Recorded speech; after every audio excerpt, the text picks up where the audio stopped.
සෙවක් නුවර දෙව්රම් වෙහෙර වැඩවසන බුදුරජාණන් වහන්සේ අලුයම ලොව බලා අද මා පිහිට වී නිවන අවබෝධ කරවන්නේ කාහටදයි බැලූසේක. ඉන්පසු මහා වන්නාන්තරය මැදින් ඔහු සොයා වෙඩිසේක. ඔහු අන් කවරෙක්වත් නොව මහා බල සම්පන්න ආලවක යක්ෂයාය.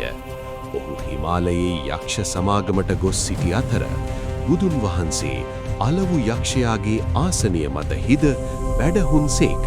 අලවු යක්ෂයාගේ පැමිණීමත් සමග කෝපයෙන් මුසපත් වූ ඔහු මහන නික්ම යව යයි කියමින් කෑගසූහ.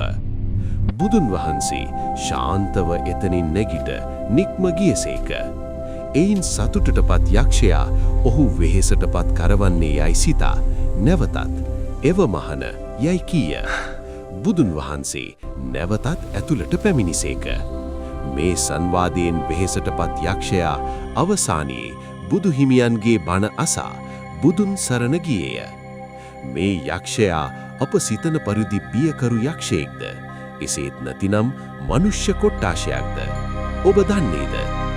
නීතිඥ තාමරශී වික්‍රමනායක මහත්මිය විසින් රචිත යක්ෂ පුරාණ කෘතිය තුළින් මේ ගැන පැහැදිලි කර දැනගන්න.